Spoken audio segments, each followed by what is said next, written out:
बुंथिगिरिनि उनाव बेबाराव मन्त्रि मासियाव केबिनेट मन्त्रि महरै समायलाबाय बिश्वजित दैमारी। মই বিশ্বজিৎ दैमारी ঈশ্বৰৰ নামত শপত লওঁ যে जा बिफान होयो बेखौनो मावफुंलांगोन बिश्वजित दैमारीया।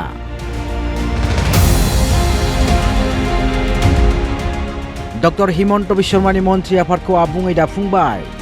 हिमन्त मन्त्रि आफाद फेरथायाव केबिनेट मन्त्रि महरै समायलाबाय तामुलपुर विधानसभा बियाबनिफ्राय बिसायख'जानाय एमएलए बिश्वजित दैमारी बिथाङा। शुक्रबाराव हादोरसा बेंगिरि लक्ष्मण प्रसाद आचार्य बिथाङा सा-12 गोदान मन्त्रि बिथांमोनजों लोगोसे बिश्वजित दैमारीखौबो केबिनेट मन्त्रि महरै समायलाहोयो।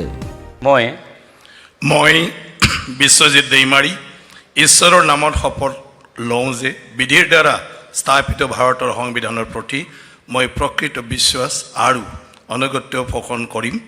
মই ভাৰতৰ সাৰ্বভৌমত্ব আৰু অখণ্ডতা অক্ষুণ্ণ ৰাখিম। মই অসমৰ এগৰাকী মন্ত্ৰী হিচাপে মোৰ কৰ্তব্য বিশ্বস্ততাৰে আৰু শুদ্ধ অন্তঃকৰণেৰে সম্পাদন কৰিম আৰু মই ভয় বা পক্ষপাত অনুৰাগ বা বিদ্বেষ নোহোৱাকৈ সংবিধান আৰু আইন অনুসাৰে সকলো শ্ৰেণীৰ লোকৰ প্ৰতি ন্যায় আচৰণ কৰিম। केबिनेट मन्त्रि महरै समायलानानै गिबि हाबाफारि मुलुगनां आबहावा सानजों लोब्बा लाखिना बिफां फुलि गायो बिश्वजित दैमारी बिथाङा। बारग' बुंथि महरै जाबोनानै बिथाङा दिनै मन्त्रि महरै समायखेरा लाबाय आरो बे समाव बिथाङा बिफां फुलि गायदों। दिनै केबिनेट मन्त्रि महरै समायलानानै बड' लाइभ 24 नि सिगाङाव गिबि बिबुंथि खालामो बिश्वजित दैमारी बिथाङा। मन्त्रि बिफान आयदाखौ लानानै गोनां बिबुंथि। गिबि मन्त्रि डक्टर हिमन्त बिश्वशर्माया जा बिफान होयो बेखौ मोजाङै मावफुंलांगोन होनना बिबुंथि खालामो बिश्वजित दैमारी बिथाङा। मानव गेदेर चिफ मिनिस्टारा गावनि टीमाव दिनै लानानै जिखिनि सरकारनि मावनो गोनां खामानि बेखौ मन्त्रि हिसाबै बिबान होदों। दा जि बिबान होयो बेखौनो आङो मावफुंनो नाजालांगोन।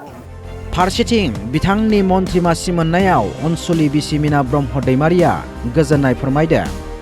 लोगोसे अनसुलि बिसि मीना ब्रह्म दैमारीया मन्त्रि मासिखौ मोजाङै मावफुंलांनो हानायनि थाखाय आफा बोराइ बाथौनि सेराव आर'ज खालामो होनना बिबुंथि खालामो। आं जोबोद गोजोननाय मोनदों। जेन'बा बियो बहुद बोसोर माने पलिटिक्सआव थाबोबाय उन्दैनिफ्रायनो होनजायो। मोनसे जायगायाव थानानै बियो बयनिबो थाखाय खामानि मावबोनो थाखाय सुबिदा मोनबोदों आरो दिनैबो जेन'बा आं सानो जे नैबे मन्त्रि पदखौ मोननानै जाहाथे मोजाङै मोजां खामानि मावफुंलांनो हाथों। दा आं आफा बोराइ बाथौनाव आं आर'ज गाबो। बिश्वजित दैमारी बिथांनो मन्त्रि मासि होनायनि थाखाय गिबि मन्त्रि डक्टर हिमन्त बिश्वशर्मा, बिजेपिनि दैदेनगिरि मावथि आरो तामुलपुर बियाबनि रायजोफोरनो साबायखर जासियो अनसुलि बिसि मीना ब्रह्म दैमारीया। आं धन्यबाद होयो जे जोंनि आसामनि चिफ मिनिस्टार हिमन्त बिश्व शर्मानिसिम रोजा रोजा आंनि गोसो गोरबोनिफ्राय साबायखर बावो आरो बेनिफ्राय बांसिन रोजासिन आं साबायखर बावनो लुबैयो जे तामुलपुर समस्तिनि गासैबो रायजो राजा आइ आफा बिदा फंबाय बिब' बिनानाव आरो गासैबो जाति जनगोष्ठी गासिबखौबो आंनि गोसो गोरबो सिंनिफ्राय आं साबायखर बावो। ब्युरो रिपर्ट असम लाइभ 24 बड' लाइभ 24।